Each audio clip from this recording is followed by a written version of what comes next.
ನಮಸ್ಕಾರ ವೀಕ್ಷಕರೇ, ರಾಜ್ಯ ರಾಜಕೀಯದ ಸ್ಫೋಟಕ ಸುದ್ದಿಯೊಂದು ಹೊರಬಿದ್ದಿದೆ. ರಾಜ್ಯದಲ್ಲಿ ಮತ್ತೊಂದು ಸಂಚಲನ ಮೂಡುವ ಎಲ್ಲಾ ಲಕ್ಷಣಗಳು ಕಾಣಿಸ್ತಾ ಇದೆ. ವಾಲ್ಮೀಕಿ ನಿಗಮದ ಹಗರಣ ಸದ್ದು ಮಾಡಿದ್ದಾಯ್ತು, ಮೂಡ ಹಗರಣ ಸದ್ದು ಮಾಡಿದ್ದಾಯ್ತು. ಈಗ ರಾಜಕೀಯದಲ್ಲಿ ಬಿರುಗಾಳಿ ಎಬ್ಬಿಸಬಲ್ಲಂತಹ ಸುದ್ದಿಯೊಂದು ಸ್ಫೋಟಗೊಂಡಿದೆ. ಇದು ಅಂತಿಂಥ ಸುದ್ದಿಯಲ್ಲ. ಈಗಾಗಲೇ ರಾಜ್ಯದಲ್ಲಿ ಆಡಳಿತ ಪಕ್ಷ ವಿಪಕ್ಷದ ನಡುವೆ ಭಾರೀ ಜಿದ್ದಾಜಿದ್ದಿ ನಡೀತಾ ಇದೆ, ಜಟಾಪಟಿ ನಡೀತಾ ಇದೆ. ಬಿಜೆಪಿ ಜೆಡಿಎಸ್ ಜೊತೆಯಾಗಿ ಕಾಂಗ್ರೆಸ್ ವಿರುದ್ಧ ರೊಚ್ಚಿಗೆದ್ದಿದೆ. ರಾಜ್ಯಪಾಲರಿಗೆ ದೂರು, ಪ್ರತಿಭಟನೆ, ಪಾದಯಾತ್ರೆ, ವಾಕ್ಸಮರ, ಹಗರಣಗಳ ಪಟ್ಟಿ, ಆರೋಪಗಳ ಸುರಿಮಳೆಗೈದು ಕಾಂಗ್ರೆಸ್ನ ಇನ್ನಿಲ್ಲದಂತೆ ಕಾಡ್ತಾ ಇದೆ. ಅದಕ್ಕೆ ಪ್ರತಿಯಾಗಿ ಕಾಂಗ್ರೆಸ್ ವಿಪಕ್ಷಗಳ ಮೇಲೆ ಕೆಂಡ ಕಾರ್ತಾ ಇದೆ. ಅದರಲ್ಲೂ ಸಿದ್ದರಾಮಯ್ಯ ಅವರ ವಿರುದ್ಧವಾಗಿ ಮೂಡ ಹಗರಣ ಆರೋಪ, ರಾಜೀನಾಮೆಗೆ ಪಟ್ಟು ಹಿಡಿದು ವಿಪಕ್ಷಗಳು ಕೂತಿರುವಂಥದ್ದು. ಇದರಿಂದ ಸಿಟ್ಟಿಗೆದ್ದಂತಹ ಸಿದ್ದರಾಮಯ್ಯ ಅವರು ಬಿಜೆಪಿ ಜೆಡಿಎಸ್ನ ಜನ್ಮ ಜಾಲಾಡ್ತೀನಿ ಅಂತ ಜಿದ್ದಿಗೆ ಬಿದ್ದಿದ್ದಾರೆ. ನೀವು ನನ್ನನ್ನು ಮೂಡ ಹಗರಣದ ವಿಚಾರವನ್ನ ಇಟ್ಕೊಂಡು ದಾಳಿ ಮಾಡಿದ್ರೆ ನಾನು ನಿಮ್ಮ ಹಗರಣಗಳನ್ನು ಬಿಚ್ಚಿಡ್ತೀನಿ, ಒಂದೊಂದನ್ನು ಸಹ ಬಿಡೋದಿಲ್ಲ. ನಿಮ್ಮ ಮೇಲೆ ಯಾವ್ಯಾವ ಆರೋಪಗಳು ಬಂದಿದ್ಯೋ ಎಲ್ಲವನ್ನ ಹೊರಗೆ ತೆಗಿತೀವಿ. ಆ ಎಲ್ಲ ಪ್ರಕರಣಗಳಿಗೆ ಮರುಜೀವ ಕೊಡ್ತೀವಿ. ಕೇವಲ ಪಕ್ಷದ ನಾಯಕರು ಮಾತ್ರ ಅಲ್ಲ, ಶಾಸಕ, ಸಚಿವರು, ಮುಖಂಡರುಗಳ ಎಲ್ಲರ ಬಂಡವಾಳವನ್ನ ಬಯಲು ಮಾಡ್ತೀವಿ ಅಂತ ಸಿದ್ದರಾಮಯ್ಯ ಅವರು ಸಹ ತಿರುಗಿ ಬಿದ್ದಿದ್ದಾರೆ. ಕುಮಾರಸ್ವಾಮಿ ಅವರದ್ದಾಗಿರಬಹುದು, ಯಡಿಯೂರಪ್ಪ ಅವರದ್ದಾಗಿರಬಹುದು, ಹಿಂದಿನ ಮುಖ್ಯಮಂತ್ರಿ ಆಗಿದ್ದವರಾಗಿರಬಹುದು ಅಥವಾ ಮಿನಿಸ್ಟರ್ಗಳದ್ದಾಗಿರಬಹುದು, ಅವರ ಮೇಲಿರುವ ಒಂದೊಂದು ಪ್ರಕರಣಕ್ಕೂ ಮರುಜೀವ ಕೊಡ್ತೀವಿ ಅಂತ ಸಿದ್ದರಾಮಯ್ಯ ಅವರು ರೊಚ್ಚಿಗೆದ್ದು ಸವಾಲನ್ನ ಹಾಕಿದ್ದಾರೆ. ಈಗ ವಿಪಕ್ಷಗಳು ಕಾಂಗ್ರೆಸ್ ಅನ್ನ ಕೆಣಕಿದೆ, ಕಾಂಗ್ರೆಸ್ ಅದಕ್ಕೆ ಸವಾಲು ಹಾಕಿದೆ. ಇಂತಹ ಸಂದರ್ಭದಲ್ಲಿ ಸಿಡಿ ಒಂದು ಬ್ಲಾಸ್ಟ್ ಆಗ್ತಿದೆ ಅನ್ನುವ ಸ್ಫೋಟಕ ಸುದ್ದಿ ಹೊರಬಿದ್ದಿದೆ. ಇದು ಅಂತಿಂಥವರ ಸಾಮಾನ್ಯರ ಸಿಡಿ ವಿಚಾರ ಅಲ್ಲವೇ ಅಲ್ಲ.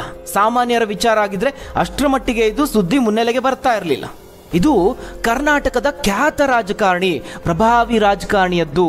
ಅಷ್ಟು ಮಾತ್ರ ಅಲ್ಲದೆ ಅವರು ನಮ್ಮ ರಾಜ್ಯದ ಕರ್ನಾಟಕದ ಮುಖ್ಯಮಂತ್ರಿ ಆಗಿದ್ದವರು. ಹಾಗಾದ್ರೆ ಏನಿದು ಸುದ್ದಿ? ಯಾರು ಆ ಪ್ರಭಾವಿ ರಾಜಕಾರಣಿ? ಯಾರಪ್ಪ ಅದು ಮಾಜಿ ಮುಖ್ಯಮಂತ್ರಿ? ಯಾವ ಕಾರಣಕ್ಕಾಗಿ ಈ ಸಮಯದಲ್ಲಿ ಸಿಡಿ ಬ್ಲಾಸ್ಟ್ ಆಗ್ತಾ ಇರುವಂಥದ್ದು? ಬೆಟ್ಟದಲ್ಲಿ ಕಾಮದ ಅಮಲಿಗೆ ಬಿದ್ದು ವಿರೋಧಿಗಳ ಬಾಯಿಗೆ ಆಹಾರ ಆದ್ರ ಮಾಜಿ ಸಿಎಂ. ರಾಜ್ಯ ರಾಜಕಾರಣದಲ್ಲಿ ಎದುರಾಗುತ್ತಾ ಅತಿ ದೊಡ್ಡ ಮುಜುಗರ, ಅಧಿಕಾರಾವಧಿ ದುರುಪಯೋಗ ಆಯ್ತಾ? ಏನಿದು ನಿಮ್ಮ ಜನಪ್ರತಿನಿಧಿಗಳ ರೆಸಾರ್ಟ್ ರಹಸ್ಯ? ಆ ಎಲ್ಲದರ ಬಗ್ಗೆ ವರದಿ ಇದೆ, ನೋಡೋಣ. ವೀಕ್ಷಕರೇ, ಈ ಹಿಂದೆ ಪ್ರಜ್ವಲ್ ರೇವಣ್ಣ ಅವರು ತಮ್ಮ ಅಧಿಕಾರಾವಧಿಯನ್ನು ಯಾವ ರೀತಿ ದುರುಪಯೋಗ ಪಡಿಸಿಕೊಂಡ್ರು ಅನ್ನೋದು ನಿಮ್ಮೆಲ್ಲರಿಗೂ ಗೊತ್ತು. ಆ ವಿಡಿಯೋ ಪ್ರಕರಣ ತಿಂಗಳುಗಟ್ಟಲೆ ರಾಜ್ಯದಲ್ಲಿ ಸದ್ದು ಮಾಡಿತು. ರಾಜ್ಯ ರಾಜಕೀಯದಲ್ಲಿ ಅತಿ ದೊಡ್ಡ ಲೈಂಗಿಕ ಹಗರಣ ಅಂತ ಹೇಳಲಾಯಿತು. ಇದೀಗ ಮತ್ತೊಬ್ಬ ರಾಜಕೀಯ ನಾಯಕನ ಸಿಡಿ ವಿಚಾರ ಹೊರಬಿದ್ದಿದೆ. ಈ ರಾಜಕಾರಣಿಗಳ ಇಂತಹ ಸುದ್ದಿ ಯಾಕೆ ಅಂತ ನೀವು ಕೇಳಬಹುದು. ಅದರಿಂದ ನಮಗೇನು ಉಪಯೋಗ? ಏನಾದರೂ ಒಳ್ಳೆಯ ಸುದ್ದಿನ ಕೊಡಿ ಅಂತ ನೀವು ಪ್ರಶ್ನೆ ಮಾಡಬಹುದು. ಆದರೆ ವೀಕ್ಷಕರೇ, ಇದು ನಡೆದಿರೋದು ಅಧಿಕಾರಾವಧಿಯ ಸಂದರ್ಭದಲ್ಲಿ. ಜನರು ಕಷ್ಟಪಟ್ಟು ದುಡಿದಂತಹ ಹಣ ತೆರಿಗೆ ಅಂತನೋ ಇನ್ನೊಂದು ಮತ್ತೊಂದು ರೂಪದಲ್ಲಿ ಸರ್ಕಾರಕ್ಕೆ ಹೋಗುತ್ತೆ. ಆ ಹಣದಲ್ಲಿ ಇವರೆಲ್ಲ ಐಷಾರಾಮಿ ಜೀವನವನ್ನ ನಡೆಸ್ತಾ ಇರುವಂಥದ್ದು. ಜನರು ಕೊಟ್ಟಂತಹ ಕೆಲಸವನ್ನ ಮಾಡೋ ಬದಲು ಸಿಕ್ಕವರ ಜೊತೆ ಈ ರೀತಿಯಾಗಿ ರೆಸಾರ್ಟ್ನಲ್ಲಿ ಮಜಾ ಮಾಡೋದು, ಅಧಿಕಾರವನ್ನ ದುರ್ಬಳಕೆ ಮಾಡಿಕೊಂಡು ಹೆದರಿಸಿ ಬೆದರಿಸಿ ಲೈಂಗಿಕ ದೌರ್ಜನ್ಯವನ್ನು ಎಸಗೋದು, ಇದನ್ನ ನಾವು ಪ್ರಶ್ನೆ ಮಾಡಲೇಬೇಕಾಗುತ್ತೆ. ಅದೇ ರೀತಿ ನಾವು ಈ ಸುದ್ದಿನ ನಿಮಗೆ ಹೇಳಲೇಬೇಕಾಗುತ್ತೆ. ವೀಕ್ಷಕರೇ, ಸದ್ಯದ ರಾಜಕೀಯ ಬೆಳವಣಿಗೆ ಬಗ್ಗೆ ನಿಮ್ಮೆಲ್ಲರಿಗೂ ಗೊತ್ತು. ಭಾರಿ ದೊಡ್ಡ ಮಟ್ಟದಲ್ಲಿ ಜಿದ್ದಾಜಿದ್ದಿ ಜಟಾಪಟಿ ನಡೀತಾ ಇದೆ. ಸೋಷಿಯಲ್ ಮೀಡಿಯಾ ಖಾತೆಯಿಂದ ಹಿಡಿದು ಮಾಧ್ಯಮದಲ್ಲಿ ಹೇಳಿಕೆ, ಸಭೆ ಸಮಾರಂಭಗಳಲ್ಲಿ ಭಾರೀ ವಾಕ್ಸಮರ ನಡೀತಾ ಇದೆ. ಹಗರಣಗಳ ವಿಷಯವನ್ನು ತಗೊಂಡು ಆರೋಪ ಪ್ರತ್ಯಾರೋಪವನ್ನು ಮಾಡ್ತಿದ್ದಾರೆ. ಹೀಗಾಗಿ ಇದರ ಮಧ್ಯದಲ್ಲಿ ಈ ಸಿಡಿನೂ ಒಂದು ಇರಲಿ ಅಂತ ಏನಾದರೂ ಬಿಟ್ರಾ? ಆಡಳಿತ ಪಕ್ಷ ವಿಪಕ್ಷದ ನಡುವಿನ ದ್ವೇಷದ ರಾಜಕಾರಣದ ಫಲನ ಈ ಸಿಡಿ ಅನ್ನೋದು ಈಗ ಅನುಮಾನವನ್ನ ಮೂಡಿಸ್ತಾ ಇದೆ. ಯಾಕಂದ್ರೆ ಕಾಂಗ್ರೆಸ್ನವರ ಬೇರೆ ಬೇರೆ ಕೇಸ್ಗಳ ಬಗ್ಗೆ, ಇಲಾಖೆಯಲ್ಲಾದ ಹಗರಣಗಳ ಬಗ್ಗೆ ಬಿಜೆಪಿ ಕೆದಕ್ತಾ ಇದೆ. ಇದಕ್ಕೆ ಪ್ರತಿಯಾಗಿ ನಾವೇನ್ ಕಮ್ಮಿ ಇಲ್ಲ, ನಿಮ್ಮದು ಒಂದಷ್ಟು ವಿಷಯ ಇದೆ ಅಂತ ಬಿಜೆಪಿ ವಿರುದ್ಧವಾಗಿ ಈ ಸಿಡಿ ಅಸ್ತ್ರವನ್ನು ಪ್ರಯೋಗಿಸಿದ್ರಾ ಅನ್ನುವ ಪ್ರಶ್ನೆಯನ್ನು ಹುಟ್ಟುಹಾಕಿದೆ. ಹಗರಣಗಳ ಆರೋಪಕ್ಕೆ ಪ್ರತಿಯಾಗಿ ಯಡಿಯೂರಪ್ಪ ಅವರ ಪೋಕ್ಸೋ ವಿಚಾರದ ಬಗ್ಗೆ ಮಾತನಾಡ್ತಿದ್ದಾರೆ. ಇನ್ನು ಕುಮಾರಸ್ವಾಮಿ ಅವರ ಗಣಿ ಅಕ್ರಮದ ಬಗ್ಗೆ ಆರೋಪವನ್ನು ಮಾಡ್ತಿದ್ದಾರೆ. ಆದರೆ ಇದೆಲ್ಲವೂ ಹಾಲಿ ವಿಚಾರಣೆಯ ಹಂತದಲ್ಲಿರುವಂತಹ ಪ್ರಕರಣಗಳು. ಇದಕ್ಕಿಂತಲೂ ಹೆಚ್ಚಿನದಾಗಿ ಇನ್ನಷ್ಟು ಮುಜುಗರ ಆಗಬೇಕು, ವಿಪಕ್ಷವನ್ನ ಬಾಯಿ ಮುಚ್ಚಿಸಲೇಬೇಕು. ಅದಕ್ಕಾಗಿ ಒಂದು ದೊಡ್ಡ ಬಾಣವನ್ನ ಪ್ರಯೋಗಿಸಿದ್ರೆ ಇವರೆಲ್ಲರೂ ಗಪ್ಚುಪ್ಪಾಗ್ತಾರೆ. ಅಂತಹ ದೊಡ್ಡ ಅಸ್ತ್ರದ ಈ ಸಿಡಿ ಅಸ್ತ್ರದ ಪ್ರಯೋಗ ಆದಂತೆ ಕಾಣಿಸ್ತಾ ಇದೆ. ಈಗ ಈ ಸಿಡಿ ವಿಚಾರ ಕೇವಲ ಆರಂಭದ ಹಂತದಲ್ಲಿದೆ. ಅದು ಪೂರ್ತಿಯಾಗಿ ಹೊರಬಿದ್ರೆ ರಾಜ್ಯ ರಾಜಕಾರಣದಲ್ಲಿ ಅತಿ ದೊಡ್ಡ ಮುಜುಗರವನ್ನ ನಾಯಕರು ಎದುರಿಸಬೇಕಾಗುತ್ತೆ. ಹಾಗಾದ್ರೆ ಏನಪ್ಪಾ ಇದು ಸ್ಫೋಟಕ ಸುದ್ದಿ ಅನ್ನೋದನ್ನ ನೋಡೋದಾದ್ರೆ, ಮಾಜಿ ಮುಖ್ಯಮಂತ್ರಿಗಳು ತಮ್ಮ ಅಧಿಕಾರಾವಧಿಯ ಸಂದರ್ಭದಲ್ಲಿ ಮಾಡಿಕೊಂಡಂತಹ ಎಡವಟ್ಟಿದು ಅಂತ ಹೇಳಲಾಗ್ತಾ ಇದೆ. ಆಪ್ತ ಅಧಿಕಾರಿಗಳೇ ಇದೆಲ್ಲದಕ್ಕೂ ವ್ಯವಸ್ಥೆಯನ್ನ ಮಾಡಿದ್ದಾರೆ ಅನ್ನೋದು ಸುದ್ದಿ. ಅಷ್ಟು ಮಾತ್ರ ಅಲ್ಲದೆ ಅದರ ವಿಡಿಯೋ ಕೂಡ ವಕೀಲರಿಗೆ ಸಿಕ್ಕಿದೆ. ಕಾಂಗ್ರೆಸ್ನ ಕೆಣಕಿದ್ದಕ್ಕೆ ಬಿಜೆಪಿಯ ಬಾಯಿ ಮುಚ್ಚಿಸೋದಕ್ಕೆ ಈ ಸಂದರ್ಭದಲ್ಲಿ ಬಿಜೆಪಿಯ ಪ್ರಭಾವಿಯ ಸಿಡಿಯನ್ನ ರಿಲೀಸ್ ಮಾಡಿದ್ರ. ಯಾಕಂದ್ರೆ ಇವರು ಕೇವಲ ಮಾಜಿ ಮುಖ್ಯಮಂತ್ರಿ ಮಾತ್ರ ಅಲ್ಲ, ಹಾಲಿ ಜನಪ್ರತಿನಿಧಿ ಕೂಡ. ಶಾಸಕ, ಸಚಿವ, ಸಂಸದರಾಗಿ ಕೆಲಸವನ್ನ ಮಾಡಿದ ಅನುಭವವನ್ನು ಹೊಂದಿದ್ದಾರೆ. ಆ ಮಟ್ಟದಲ್ಲಿ ರಾಜಕಾರಣದಲ್ಲಿ ನೆಲೆ ನಿಂತವರು. ಈಗ ಇಂತಹ ಎಡವಟ್ಟನ್ನ ಮಾಡಿಕೊಂಡು ಈ ಜಟಾಪಟಿಯ ಮಧ್ಯದಲ್ಲಿ ಆಹಾರ ಆಗ್ತಿದ್ದಾರಾ? ಇದು ಭಾರೀ ಮುಜುಗರಕ್ಕೆ ಎಡೆ ಮಾಡಿಕೊಡೋದ್ರಲ್ಲಿ ಯಾವುದೇ ಸಂಶಯ ಇಲ್ಲ.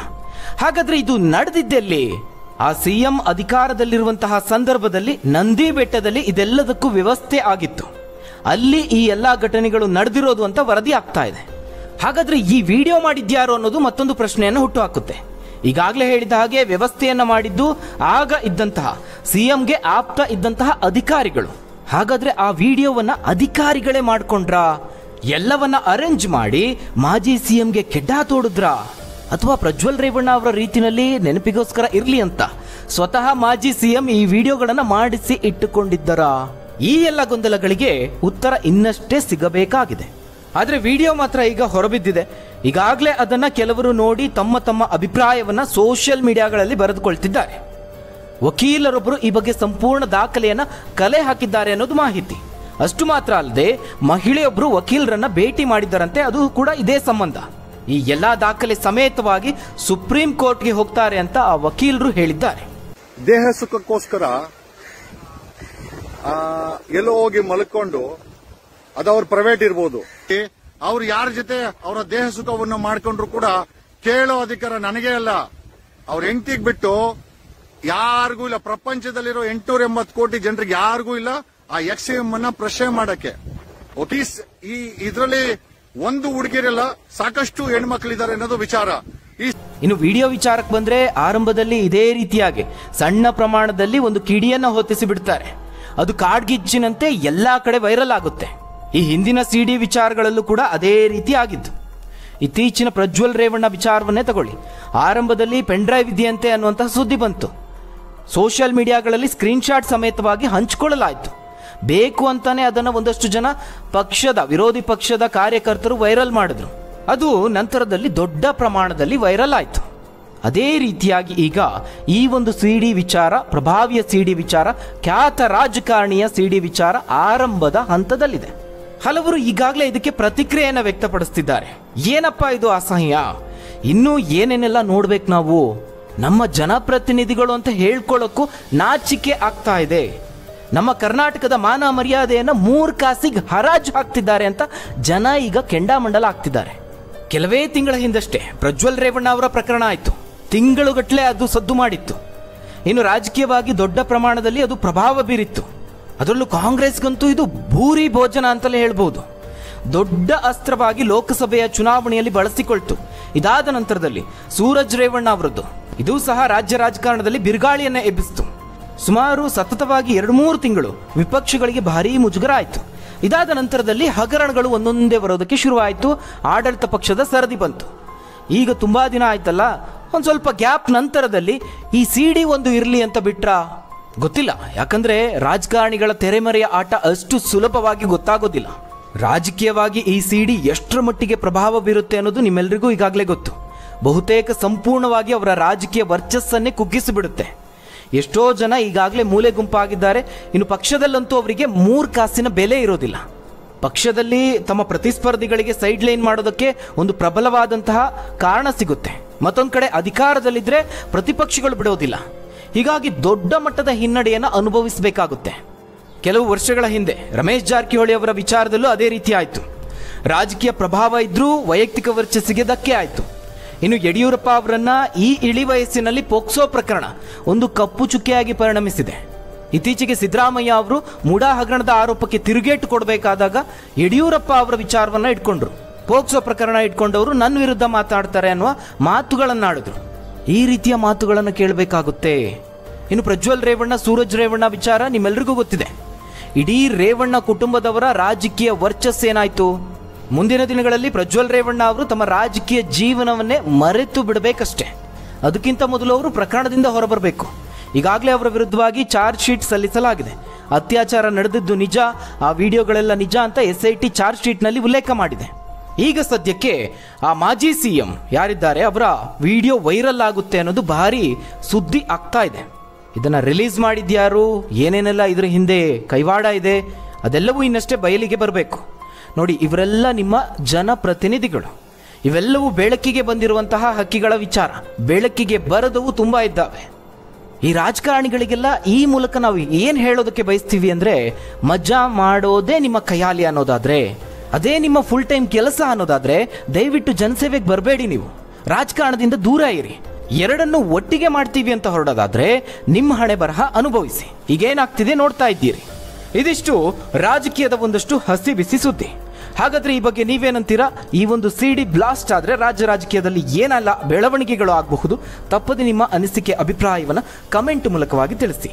ಧನ್ಯವಾದಗಳು ವೀಕ್ಷಕರೇ.